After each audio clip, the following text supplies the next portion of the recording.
Hello and welcome to Epiphytic cacti. Today I figured we would talk a little bit about some of the Disocactus genus because of how they grow. I think they are absolutely just fantastical little creatures that just explode with intensely crazy growth. The ones that I have, I don't have all of them, unfortunately, but we're going to take kind of a closer look at some of the ones that I do have. I actually only started collecting these last year. First up here, if we kind of take a look at what is Disocactus biformis, I will say that the particular Disocactus that we are looking at today, they do not have large showy flowers. Most of their flowers are quite small and some of them don't even really open. So they just look like, slender tubes of color.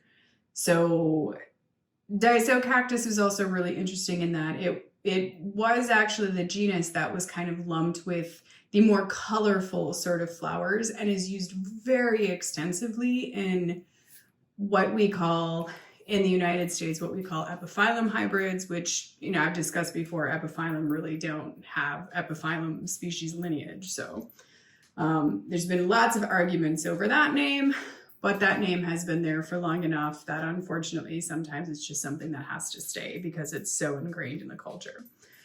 This particular one I found in the United States, and this particular one I ordered from Germany last year.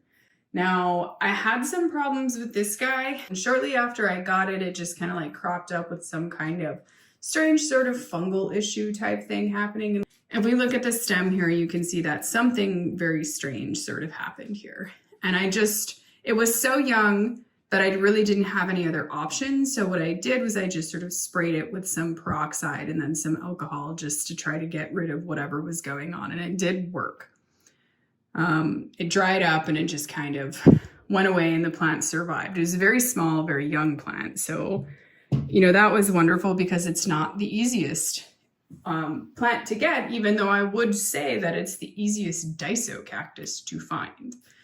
So you can see here it's got just this strange growth where it's got these long rounded sort of canes that it throws out, these long rounded branches, and then it throws out a whole bunch of smaller branches off of those branches, and then those branches throw out branches. So they're very interesting in how they grow. And you can see that this guy here, you can see his stems that are coming out of the base. You get the same kind of thing, just lots and lots of branches. Sometimes they're a little bit more flat, sometimes they're very round, very long. It just, the growth conditions can kind of impact that. Absolutely fantastic little dude. Look at this guy. Look at that. It's just got like these amazing giant clusters of these weird little growths. And these guys are so much more fun to watch grow than I think some of the other types of species because they grow a lot really quickly. So here you can see these lovely things, and this was really not the largest thing when I got it either. And, it just kind of explodes in this kind of crazy wild growth pattern. So Disocactus biformis has what I would call it's like kind of a real small pinkish kind of flower. The inner tube part of the flower is completely closed. And then the outer tube, the petals kind of fold back a little bit. Like I said, it's not a huge showy flower, but for what these guys lack in that kind of huge showy flower scenario, they make up for with an abundance of flowers. So now we can take a look at, this guy's got kind of a tough name to pronounce, quezaltecus. I'm not sure if that's right, but I'll put this spelling in the video. He's not really throwing out so many like long round canes. There are some there for sure. Like all of this right here is a long round cane that has a lot of flat long stems coming off of it. So very long, very beautiful, very elegant branches on this guy. This guy hasn't bloomed. So it's one of those things where it's like, I think that's what it is, but maybe that's not what it is. It could be one of those times where I get kind of burned. But when I see growth like this, I end up being fairly certain that it is at least a Disocactus. Here I've got a second one, and I do not think that these came from the same place, although I don't totally remember where they came from. I'm gonna guess that they both came from eBay from 2 different sources. And you can see that the growth pattern on them is pretty much, it's identical. You know, you get these beautiful kind of flat branches, but then here you get this long skinny branch that then is throwing out these, you know, more flat kind of longer branches. I think it's a very elegant sort of plant. This one here, I think he has had some minor issues. The larger one, well, actually the smaller one too. You can see here at the base, there's some, it appears to be corking, but it actually wasn't. It was kind of, again, some kind of an odd little fungal issue that was happening. And this guy here, whoops, the larger one had experienced something very similar. You can see on the branches there that there's some kind of a, you know, fungal thing that has happened to them. But this one is actually not growing terribly now. So whatever was going on with it before seems to have abated. The flowers on this are so cool because they are like this really light kind of pink, but they kind of fade. So they have like this really cool ombre effect where like towards the end of the flower, it's a very, very light sort of pink. And then as it goes down, slowly fades into an even darker pink. And then the stamen are also reflected in that really kind of unusual pale pink. And the stamen and the stigma protrude out of the actual petals. This is a very neat looking little plant, little flower where it looks like it's always sticking its tongue out at you in the blooms. As it turns out in the wild, it's mainly hummingbirds that actually pollinate these, which makes sense because of the long tubular flowers. Now, I don't have this in my collection. It's maybe not the easiest thing to get, and I've only ever really seen it in one place. The Acclimatize species has very similar looking flowers to quezaltecus, only they are red. If you like these kind of Disocactus, it is another one that is very similar. So here we have the plant that prompted me to do this video. So this is probably the Disocactus that I picked up that is the most scary in terms of like this might be this species, it might not be this species. So you always kind of take a risk, especially with these because they are so hard to find. So this is supposed to be Disocactus nelsonii. So we have Disocactus nelsonii, subspecies nelsonii, and then we have Disocactus nelsonii, subspecies honduras. And here's the thing. The flowers, they don't really look any different. And that's kind of an important distinction that I'm going to say here about subspecies in particular, is that it's usually something to do with the plant or the region or whatever that's going to cause kind of a divergence in the subspecies.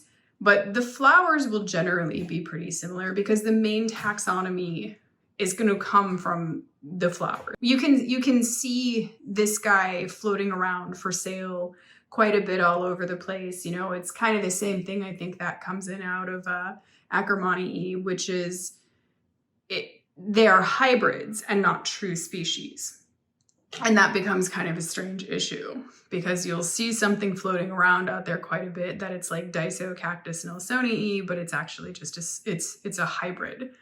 So if you get something that's labeled as Disocactus nelsonii and it flowers and it doesn't have, you know, a stamen and stigma that stick way out past the flower in this gorgeous sort of recurving petaled lily shape, you don't have the species. This guy, I just picked it up from, I'm not sure. It had to have come from eBay somewhere. And I was prompted to do the video on this because this plant is so beautiful and it just exploded out of nowhere.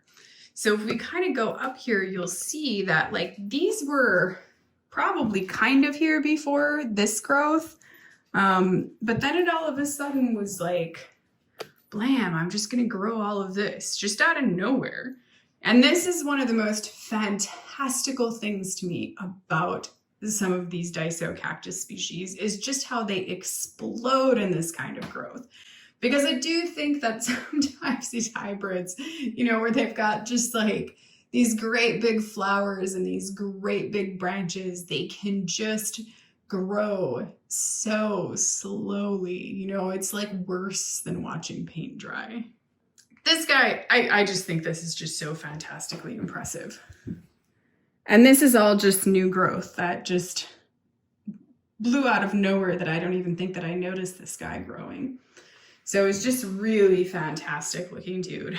And if it ever blooms, I will definitely keep the channel updated and let people know whether or not this ended up being the true species or not. And maybe it's not, because it's kind of hard to find like pictures of the plants of these species. Not always. There are some places where you can find them, but you know, it's also difficult to identify. Like, you can see the similarities between this and some of the other Disocactus that I showed. So, you know, it's one of those things. But it does have a different growth pattern for sure than the other ones. The branches are a little bit different. The shape of the branches are a little bit different. But it's one of those things where I'll just have to wait and see it bloom. But I thought it was so exciting, I wanted to share it with everybody. So this sweet little cutie here is Disocactus macranthus. This is one that is a little bit more common, a little bit easier to get. However, this is another one that is a tragic victim of the unfortunate event that there is a hybrid floating around out there that also has this, people refer to it quite commonly as Disocactus macranthus. I started this guy from 2 cuttings. He literally bloomed the first year that I had him, because Disocactus, unlike a lot of the other, you know, sort of like I said, a lot of the larger hybrids, they're not as hard to bloom. They bloom quite easily, usually. Not always, but these particular ones that I'm showing you with these small flowers, they are easier to bloom. And this little guy here, he kind of consistently blooms, but he's slow. It's a slower grower for me, which I think it's just me. I do think this guy explodes in growth. I think he turns into a big, gorgeous, bushy plant. But for me, this guy has just been really kind of slow. He's got great little flowers that have a scent that will just knock your socks off. It is very much like a citrus blossom sort of scent, but it's very strong for such a small flower. So they always remind me just a little bit of jasmine, because jasmine is, you know, like if you're talking about Sambac jasmine, it's the kind of thing where you can be standing 10 feet away and still smell it. It's very similar to that kind of thing. The flowers are really kind of a pale, sort of yellowish color, and depending on the temperatures, the sunlight, they can have a little bit of kind of a burnt orange color to them. One of the things that I will say is extremely unique about the flower bud for this species is that the tip of the bud is rounded, as well as there is a slight kind of texture that you can visibly see on the flower bud. It is very unique. The true species of this is not as easy to get. It is one of the easier ones to get, but it's not that easy to get. So I found this on eBay. These are more of the offspring of 2 Disocactus species. There's a website that has a lot of information about this particularly. That's there. It's got a lot of really great pictures if you want to see pictures of different Disocactus species. That's really wonderful. And really kind of like full, beautiful specimens of these. So what this is, a Disocactus cross called Vista Hermosa. And what it is really a cross between quezaltecus and biformis. So it is a very, very, very fast growing plant. And I believe it's got more of the flower shape of a biformis, but this is an incredibly fast growing plant. You will see that I've had some issues with it here in terms of spotting like this. There is some issue happening here with this. And I will say that I have heard that Disocactus, these types of Disocactus are ones that definitely have what people call genetic spotting. I don't really know how true that is though. You know, one of the things is I've seen huge species that have no spotting whatsoever. So I'm kind of more inclined to think that there is just something going on particularly with where I live, my area, you know, the air, the amount of moisture, humidity, all of that kind of stuff that kind of affects certain plants more than others. The larger one in the back is the one that I initially had. And then a piece of this broke off and ended up being this guy here. And he has not. This little guy here has not really had the same kind of strange spotting and stuff. And honestly, I'm not sure if this is like one of those weird accidental things that I'd like to warn about a little bit, because you assume that when a piece of a Disocactus species breaks off and you stick it in a pot, you assume a year later you will know which plant that was. And I do not know what that plant is. So now I will be hanging out waiting for who knows how long for it to bloom before I know what I stuck in that pot. So that's just kind of a weird side note there. I had got this guy last year, but going into kind of the winter time. So you can see that like when I got it, when it was shipped, there were some little pieces here that kind of broke off and I just jammed them into this pot.